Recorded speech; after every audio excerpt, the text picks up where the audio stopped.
আগে চড়তে হাতি, এখন ফ্লাইওভারের রাস্তা বদলে যাচ্ছে, সেমও থাকছে। কলকাতার সিন উঁচু থেকে সার্ভে করছি অনেক অনেক দিন। সেসব গল্প বলবো এবার। 1 2 3।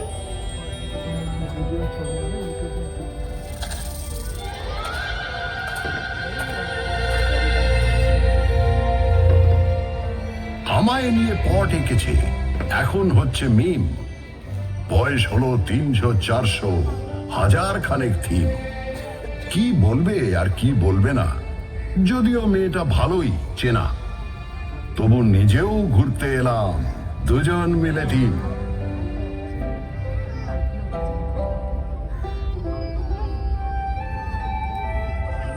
আপনারা এখন যেখানে বসে আছেন, এক সময় সেখানে ঘোরাফেরা করত।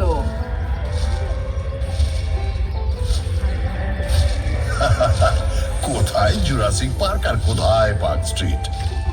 এখান থেকে শুরু করলে মোবাইল ফোনে আসতে আসতে 52 এপিসোড লেগে যাবে। তার চেয়ে একটা চেনা জানা ব্ল্যাক এন্ড হোয়াইট দিয়ে শুরু করো। তাহলে এটা দিয়ে করি। একটা গাড়ি সা করে বেরিয়ে এলো 38-2 এলগিন রোডের বাড়ি থেকে 1941 সালের 16ই জানুয়ারি রাত্রে, এবং সোজা ঢুকে পড়ল বাঙালি রাস্তার ভেতর। না না না না না, নেতাজি সুভাষচন্দ্র বসু তার আগেই কলকাতার আত্মায় ছিলেন। উনি তো 1930-এ কলকাতার মেয়র হয়েছিলেন। কংগ্রেসের প্রেসিডেন্ট হয়ে তিনি ভারতেরও আত্মায়।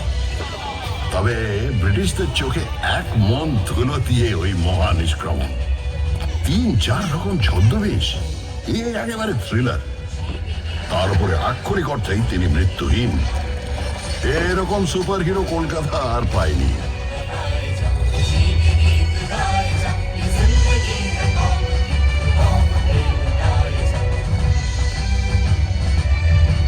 আচ্ছা, কলকাতার সবচেয়ে বড় ভিলেন কি? আমি একজনের কথা বলবো যার কোনো নামই নেই। নামই নেই মানে? 1989 সালে 6 মাস ধরে রাত্রে রাস্তায় শুয়ে থাকা 13 জন গৃহহীন মানুষকে পাথর দিয়ে খুন করে কেউ একজন। মিডিয়া তার নাম দেয় স্টোন ম্যান। যা, এত মরবিড জিনিস দিয়ে ইতিহাস শুরু হবে? আমার মনে হয় সেরা ভিলেন হলেন অমিতাভ বচ্চন। অমিতাভ বচ্চন? কেন? বারে, তিনি কলকাতায় চাকরি করলেন, নাটক করলেন, আর সিনেমাটা কিনা মুম্বাইতে গিয়ে করতে হলো। কি হতো বাংলা সিনেমার নায়ক হলে? সে তো ক্লিফ রিচার্ডও ছোটবেলায় কলকাতায় ছিলেন, মানে হাওড়ায়, কিন্তু সে তো একই হলো। অত বড় একটা গায়ক এখানে থাকলে হয়তো সুমন চ্যাটার্জির মতো জীবনমুখী শুরু করে দিতেন।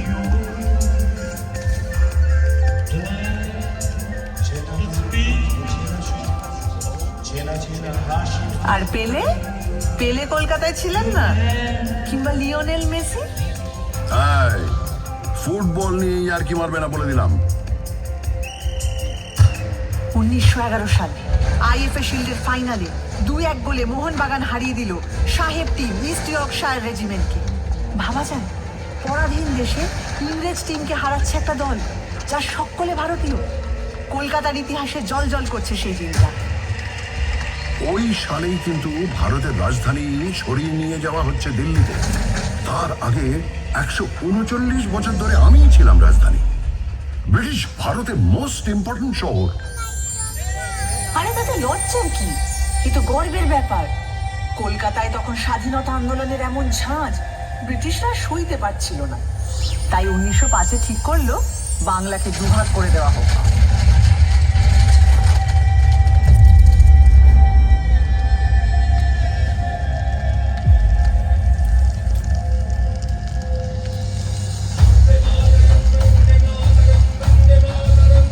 লর্ড কার্জন একটা চিঠিতে লিখছেন, কলকাতাকে সফল চক্রান্তের সিংহাসন থেকে সরাতেই হবে। আরে সুরেন্দ্রনাথ ব্যানার্জির নেতৃত্বে এখানেই তো তৈরি হয়েছিল জাতীয়তাবাদী ইন্ডিয়ান অ্যাসোসিয়েশন, তারপরে এখানেই হয়েছিল অল ইন্ডিয়া ন্যাশনাল কনফারেন্স, আর সেই থেকেই তো কংগ্রেস। সাথে কি ব্রিটিশরা সুরেন্দ্রনাথকে বলতো সারেন্ডার নট? বঙ্গভঙ্গ তো করেই উঠতে পারলো না সাহেবরা প্রতিবাদের চোটে। হ্যাঁ, আর বছর 6 পরে রেগে মেগে রাজধানীটাই বদলে দিল। এতেই তো প্রমাণিত হয় তুমি একটা সাংঘাতিক জাগ্রত শহর, প্রতিবাদের শহর। যাকে কিনা ব্যঙ্গ করে একদিন বলা হবে মিছিল নগরী, এমনকি মুমূর্ষ নগরী। আচ্ছা, মুশকিল হলো, তোমাকে তো লোকে সিটি অফ জয়ও বলে। ব্রিটিশদের সময় তোমাকে বলা হতো the second city of British empire, মানে লন্ডনের পরেই। সে তো পয়সার জন্যে। এখান থেকে ব্রিটিশদের কি মুনাফা, রাজস্ব আদায়, পাট বিক্রি, কোটি কোটি টাকা। কি মুশকিল, কলকাতার নিন্দে করলে ক্ষেপে উঠবে, আর কলকাতার প্রশংসা করলে নিজে নিন্দে করতে শুরু করবে, মানে তর্ক লাগাও, তাই না? সে তর্কাতর্কি আমার রক্তে। ভারতে সেন্সরশিপের প্রথম আইন তৈরি হয়েছিল কেন জানো? 1872-এ গিরিশ ঘোষ যখন এই শহরেই তৈরি করলেন ন্যাশনাল থিয়েটার, প্রথম নাটকটাই হলো দীনবন্ধু মিত্রের নীল দর্পণ।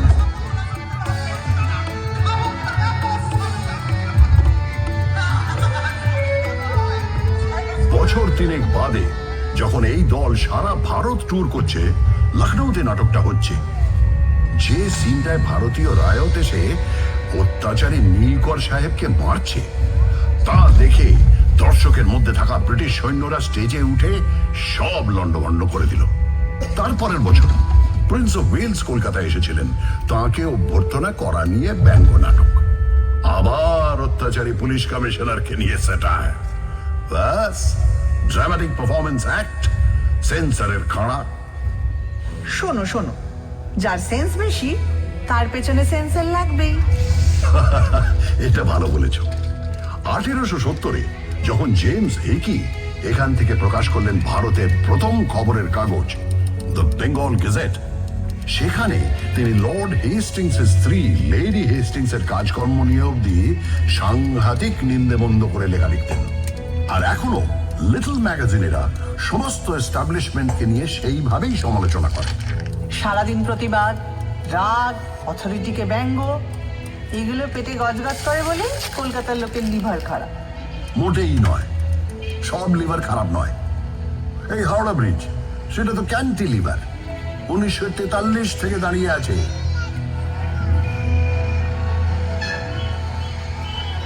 তা বটে, রোজ লাখ লাখ গাড়ি ঘোড়া, মানুষ, কত কিছুই যাচ্ছে, অথচ এতটুকু টস খায় না। এদিকে নাকি গোটা ব্রিজে একটা স্ক্রু নেই। ওই জন্যেই যাদের মাথার স্ক্রু ঢিলে তারা প্রায় হাওড়া ব্রিজের মাথায় চড়ে বসে। ওখান থেকে ভিউটা ইমাজিন করতে পারছো? আরে বাবা, আমি পারবো না। বছরের পর বছর ভিক্টোরিয়া মেমোরিয়ালের টঙে ডানা মেলে ঠাঁই দাঁড়িয়ে কলকাতার মানুষের প্রেম দেখেছি, খুনসুটি দেখেছি। এদিকে তাকালে একাডেমি অফ ফাইন আর্টসের এক্সপেরিমেন্টাল পেন্টিং, ওদিকে তাকালে রেস কোর্সের ঘর তোলে টাকা ওড়ানো, আবার অন্যদিকে ক্লাবে ক্লাবে কোট প্যান্ট পরা কলকাতায় বাবুদের ইংরেজি আনা। ভিউজ আর নিউজ শেখাচ্ছ আমাকে? তোমার নারী নক্ষত্র চিনি, বুঝলে? শুধু চেনো না, ছোঁয়াচ লেগে তুমি আমারই মতো। কখনো হাওয়া দিলে বাই বাই করে ঘোরো, আর কখনো গাঁটের ব্যথায় ঘুরতেই ভুলে যাও। এই বাড়ি কখনো তাজমহলের টুকলি বলে দুয়ো খায়, কখনো আবার জাপানিদের বোমা খাওয়ার ভয়ে তার সারা গায়ে গোবর লেপে দিয়ে ব্ল্যাক আউট করা হয়।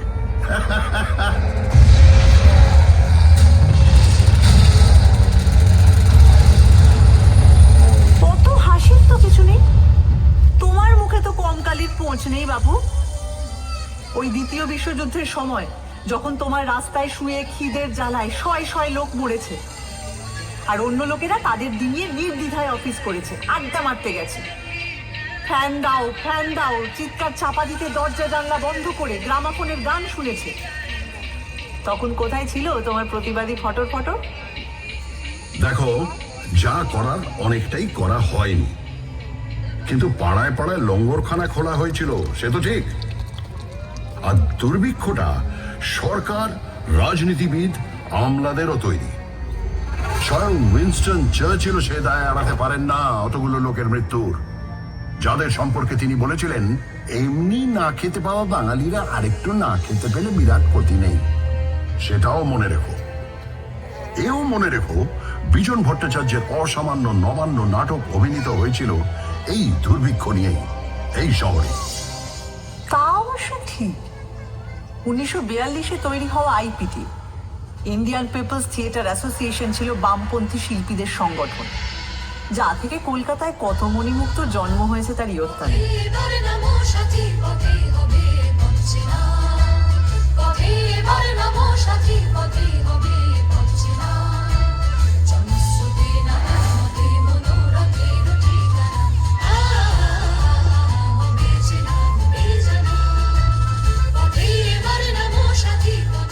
আচ্ছা, শুধু নবান্ন কেন, আরো অনেক অবিস্মরণীয় গান, নাটক, সিনেমা জন্মেছে এখান থেকে।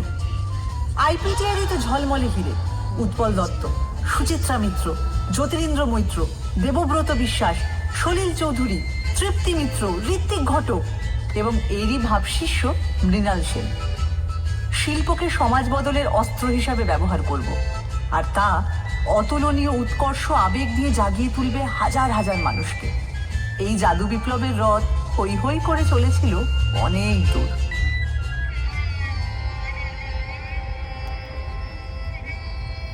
43-এর দুর্ভিক্ষের প্রায় 170 বছর আগে, তখনও তুমি জন্মাওনি।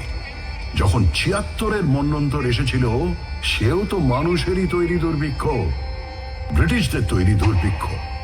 তারা মানুষকে হিংস্রভাবে নিংড়ে খাজনা নিচ্ছিল, ধান জমিতে আফিম আর নীল চাষ করছিল।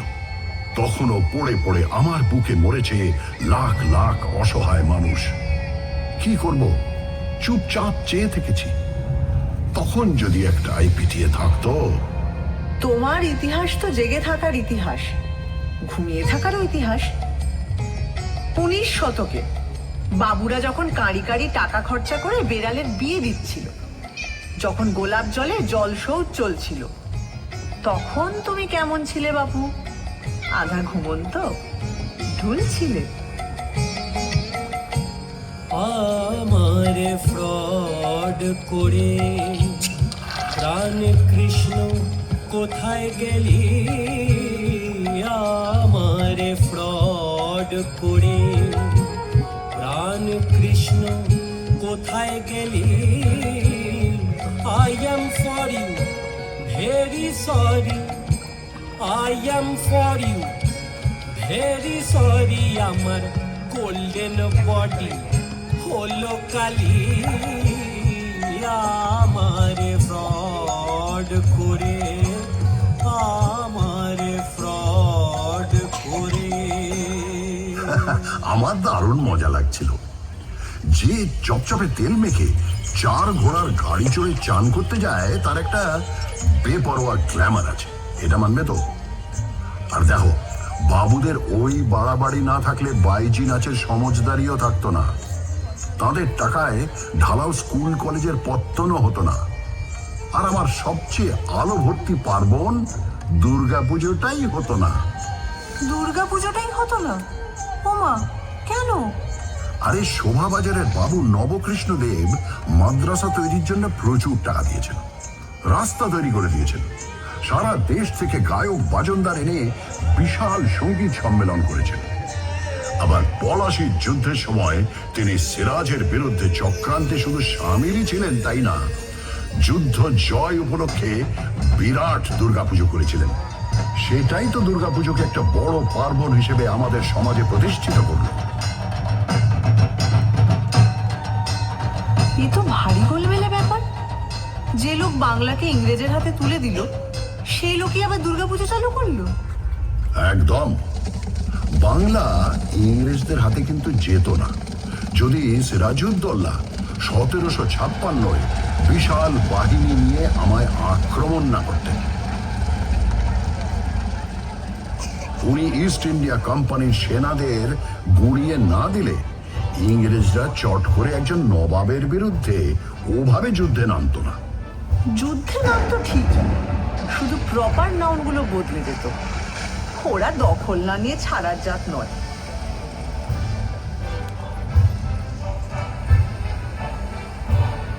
ওই যে ইস্ট ইন্ডিয়া কোম্পানির এজেন্ট জব চার্নক প্রচন্ড বৃষ্টি বাদলার মধ্যে নৌকো ভেড়ালেন 1690-এর 24শে আগস্ট। ব্যাস, চাকা গড়াতে শুরু করলো। তোমার ইতিহাসেরও শুরু।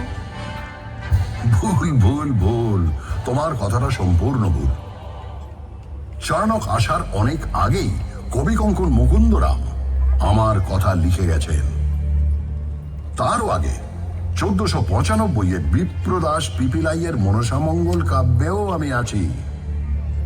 সাবর্ণ রায়চৌধুরীদের পরিবার ব্রিটিশরা আসার অনেক আগে থেকেই কলকাতার জমিদার ছিলেন, তাই ইতিহাসটা ওখান থেকে শুরু নয়। আর 2 নম্বর ভুল হচ্ছে, চাণক্য এসে যে চাকাটা খারাপ রাস্তায় গড়ালো তাও কিন্তু নিশ্চিত নয়।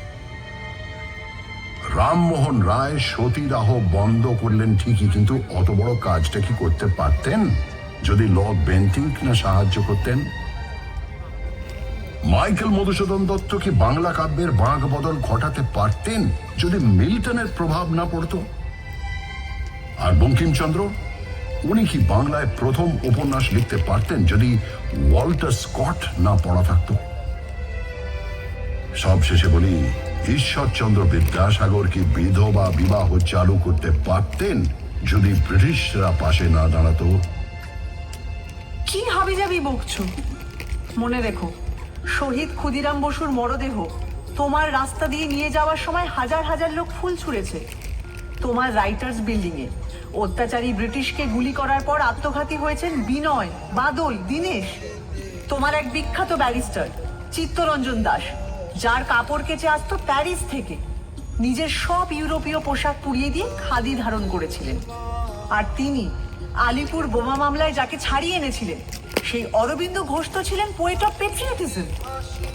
আরে বাবা, তুমি বিপ্লবী সংগঠন অনুশীলন সমিতির শহর।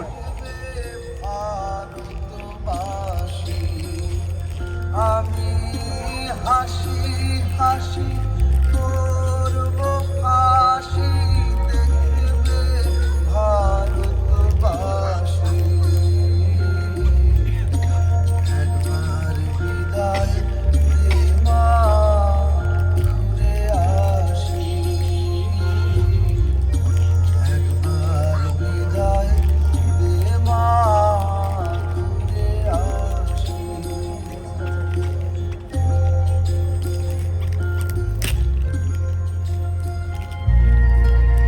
যে মনুমেন্টকে 1828-এ তৈরি করা হয়েছিল ইস্ট ইন্ডিয়া কোম্পানির 2টো যুদ্ধ জয়ের জন্য কমান্ডার ডেভিড অক্টনলির স্মরণে, 1969-এ কিনা তার নাম বদলে করে দেওয়া হলো শহীদ মিনার। উৎসর্গ করা হলো ভারতের স্বাধীনতার যুদ্ধে শহীদদের উদ্দেশ্যে। তবে অত রাগের কিছু নেই, আমি শুধু ভাবছিলাম কি হলে কি হতো। ভাবো ভাবো, ভাবা প্র্যাকটিস করো। এটাও ভাবো, কলকাতায় যদি বাঘ সিংহ ঘুরে বেড়াতো তাহলে কি কি হতো?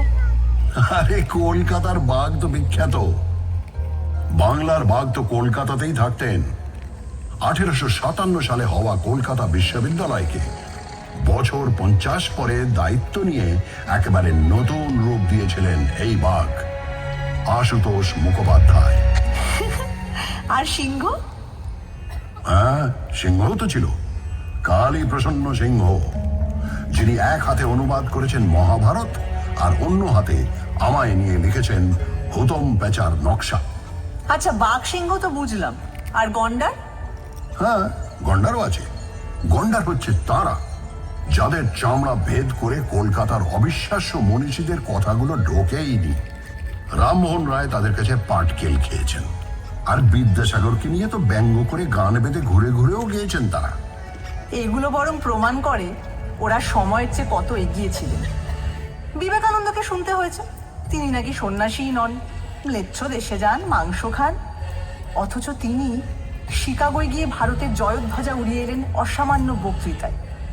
তার গুরু রামকৃষ্ণকে শুনতে হয়েছে তিনি নিরক্ষর, আর তিনি তার সহজাত বোধ ও ধর্মজ্ঞানের ছটায় চারপাশে জড়ো করে এনেছেন শ্রেষ্ঠ মনীষীদের।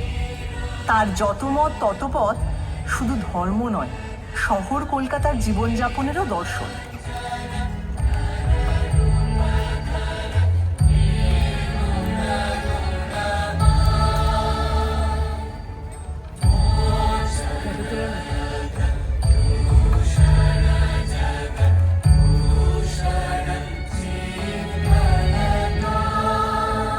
রবীন্দ্রনাথ ঠাকুরকেও কম সইতে হয়নি।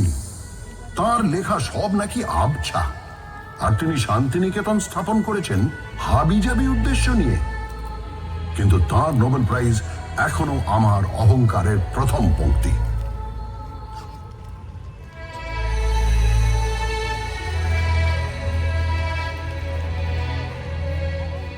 আমি রাজধানীর পদ থেকে 1911 খসে পড়লাম, কিন্তু 2 বছর পরেই আমার মাথায় এমন মুকুট উঠল যার ঝলমলানি থামার নয়। নোবেল কমিটি বলল রবীন্দ্রনাথ ঠাকুরকে প্রাইজ দেওয়া হচ্ছে because of his profoundly sensitive, fresh and beautiful verse. প্রথম ভারতীয় নোবেল পেলেন। সত্যি ভাবা যায় না বলো, একটা শহর থেকে 6 জন নোবেল লরিয়েট এবং 5টা আলাদা ক্ষেত্রে কাজের জন্য। 1902-এ পেয়েছেন রোনাল্ড রস চিকিৎসাবিদ্যার জন্য। 1930-এ ফিজিক্সে নোবেল পেলেন সিভি রমন। 1979-তে মাদার টেরেসা পেলেন নোবেল শান্তি পুরস্কার। 1998-তে পেলেন অমর্ত্য সেন ইকোনমিক্সে। আবারও 2019-এ পেলেন অভিজিৎ বিনায়ক বন্দ্যোপাধ্যায়, এবারও ইকোনমিক্সে।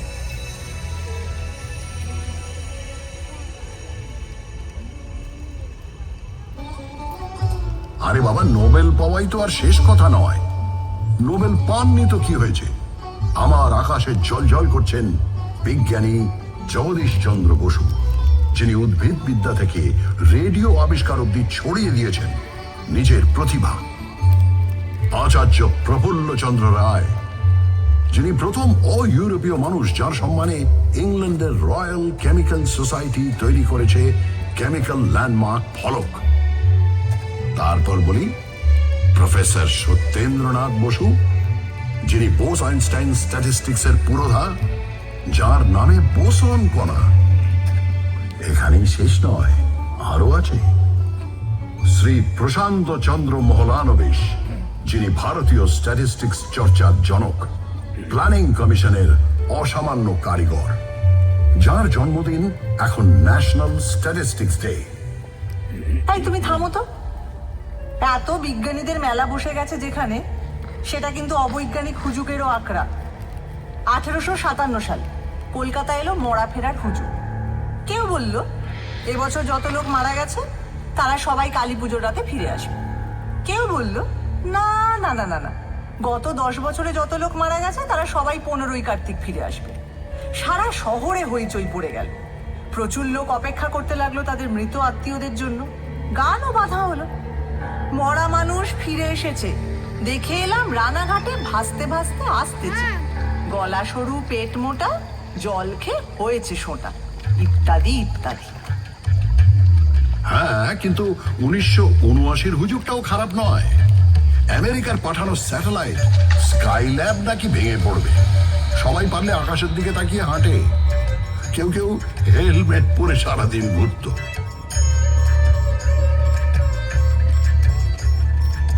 স্কাইল্যাবের টুকরো অবশ্য কয়েকটা পড়েছিল, কিন্তু কলকাতার ধারে কাছে নয়, অস্ট্রেলিয়ার পার্থ আর অন্য কয়েকটা জায়গায়।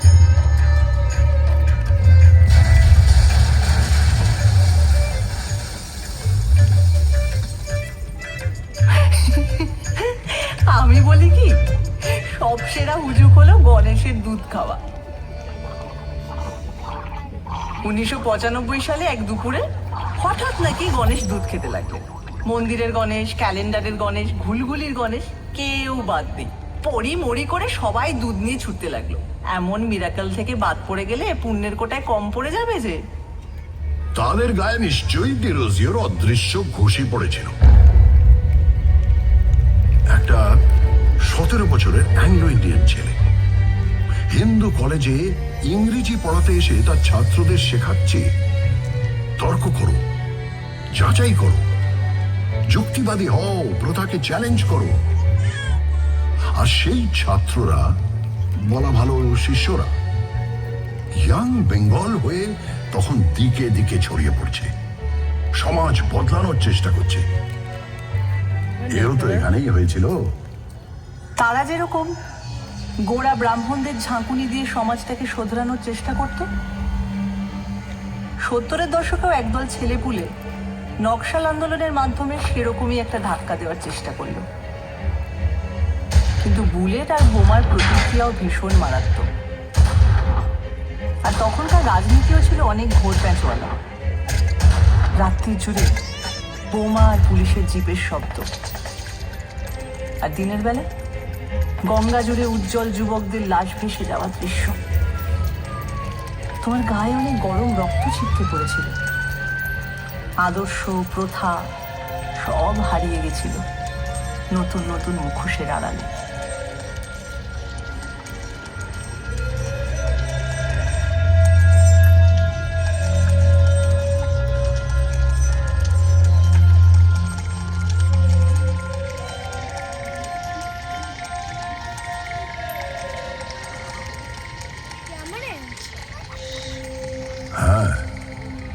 নকশাল আন্দোলন নিয়ে কারো আছে আতঙ্ক, কারো আছে রোমান্টিক নস্টালজিয়া। চীনের চেয়ারম্যান আমাদের চেয়ারম্যান, এই স্লোগান নিয়ে একটু মুখ টিপে হাসিও আছে। কিন্তু কেনই বা এখান থেকে কেউ চীনের নেতাকে ঘিরে সংগ্রাম গড়ে তুলবে না? কেন ওই কথা বলবে না? কলকাতাকে বিশ্ব নাগরিকতার কেন্দ্র নয়? দেখো, সে তো হিন্দু কলেজটাই একটা বিরাট স্টেটমেন্ট। ইংরেজি ভাষা শিখতে হবে, পাশ্চাত্য সংস্কৃতি বুঝতে হবে, তাকে নিজেদের সংস্কৃতির সঙ্গে মেলাতে হবে, এরকম একটা ভাবনা নিয়ে যে স্কুল করা দরকার, তা ভারতে অন্য প্রান্তে কেউ তো ভেবে বের করতে পারেনি। সাহেব আর বাঙালি মিলেমিশে 1817 সালে এমন একটা কাজ করলো যা না থাকলে বেঙ্গল রেনেসাই হতো না।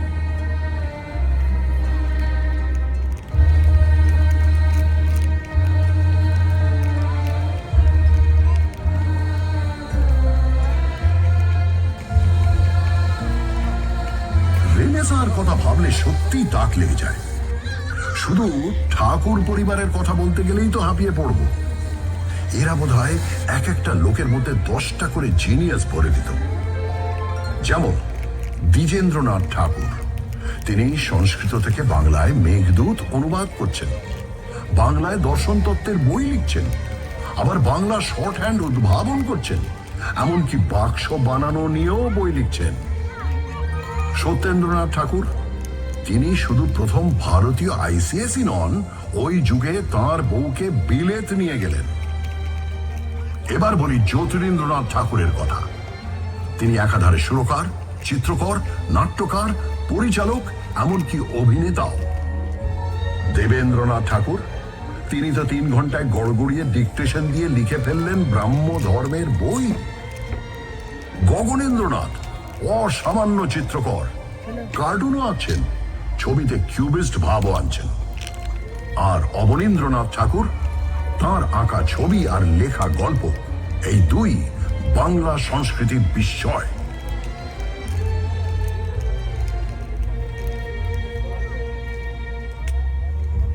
কেন রায় পরিবার?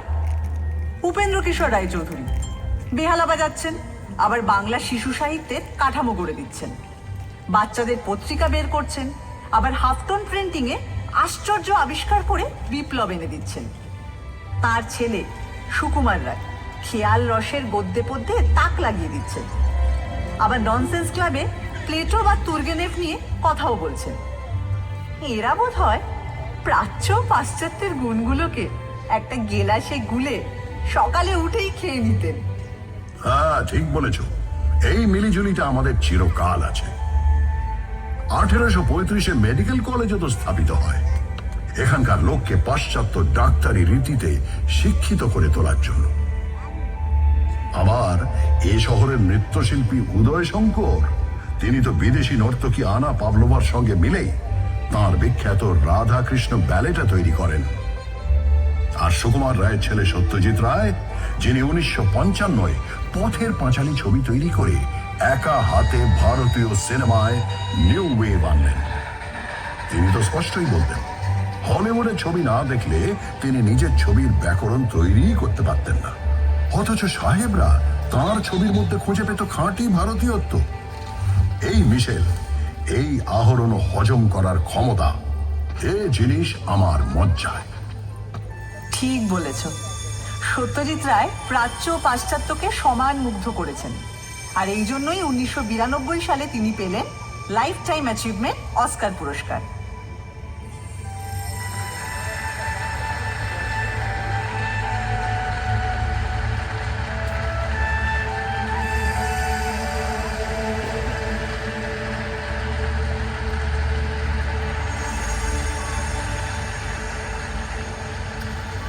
হ্যাঁ, কিন্তু এটা ভুলো না, ওই বছরেই সত্যজিতেরই গোড়ার দিকের ছবির ক্যামেরাম্যান সুব্রত মিত্র তিনি পেলেন Eastman Kodak lifetime achievement for excellence in cinematography.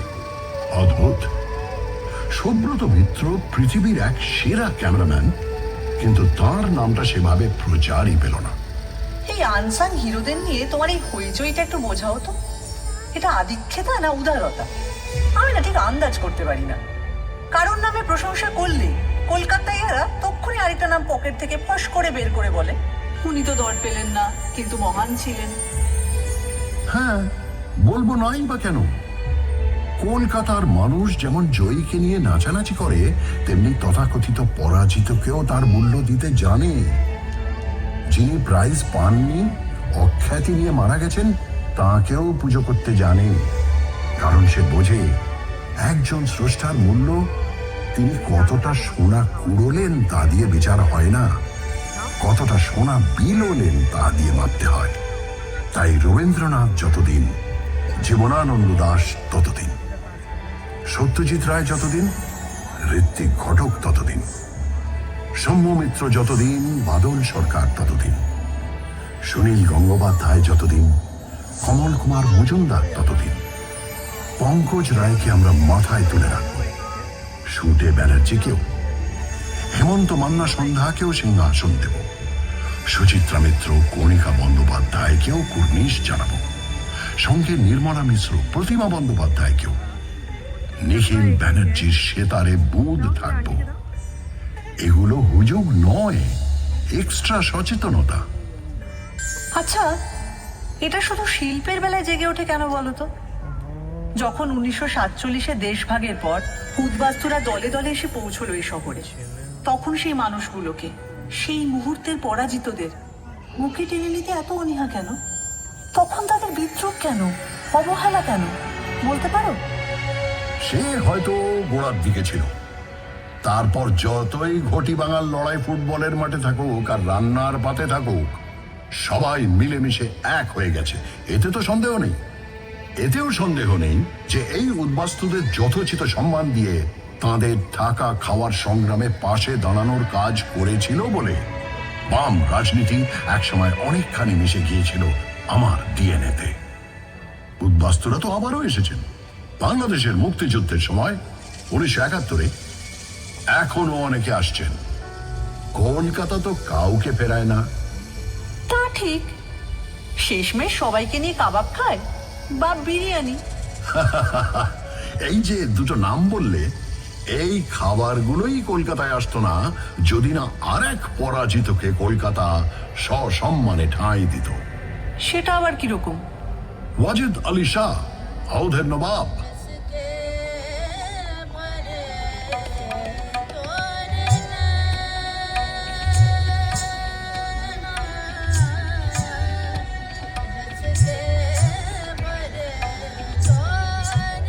আঠেরোশো 56 তাকে ইংরেজরা বিনা যুদ্ধে সিংহাসনচ্যুত করে নির্বাসনে পাঠালো কলকাতায়। তিনি ঘাঁটি গাড়লেন মেটিয়া বুরুজে।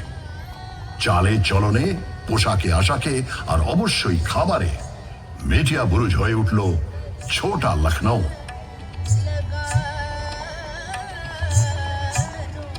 এখানকার গান বাজনা নাচ তো প্রভাবিত হলোই, জিভের কোষ আর রান্নার হাঁড়ি প্রভাবিত হলো তার চেয়েও বেশি। এখন যে কলকাতার রাস্তার ধারে ধারে কাবাব আর বিরিয়ানির দোকান, তার মূলে ওই অগৌরবের নির্বাসন। জীবনের ধন কিছুই যাবে না ফেলা, কলকাতা এটা জানে, এই তার রেলা।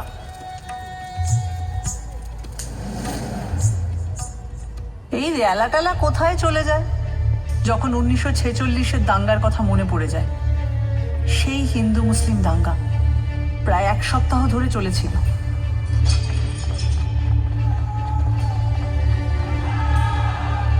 হ্যাঁ, নিশ্চয়ই লজ্জায় মাথা হেঁট হয়ে যায়। তবে সঙ্গে সঙ্গে মনে পড়ে বহু হিন্দু পরিবার মুসলিমদের আশ্রয় দিয়েছিলেন, বহু মুসলিম পরিবার হিন্দুদের বাঁচিয়েছিলেন। কলকাতা সেই স্পিরিটটা নিয়ে এগিয়ে চলেছে। ওসব দাঙ্গার কথা ছাড়ো, বিদেশে যখন রবিশঙ্কর আর আল্লাহ রাখা মিলে অবিশ্বাস্য সুরের চালচিত্র তৈরি করেন, বা মহিষাসুর মর্দিনীতে যখন বীরেন্দ্র কৃষ্ণ ভদ্রের চণ্ডী পাঠের সঙ্গে বেজে ওঠে মুসলিম শিল্পীদের অলৌকিক বাজনা, তখন কি সেই ম্যাজিকটা জানান দেয় না?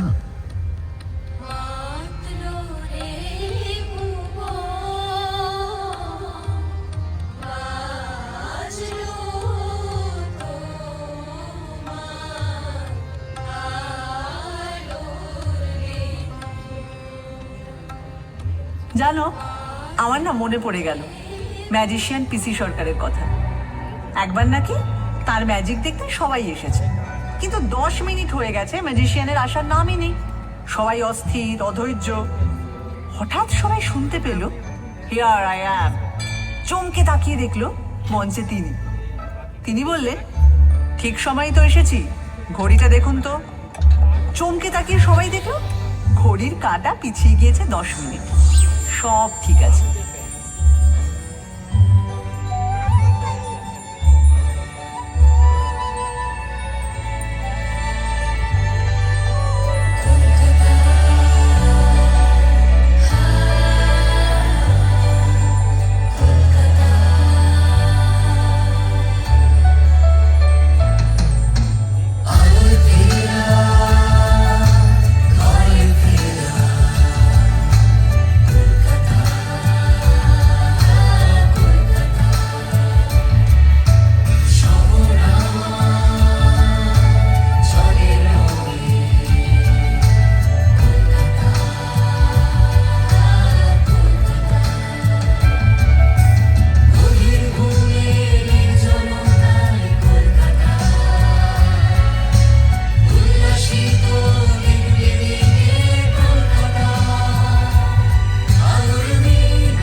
देखने दिया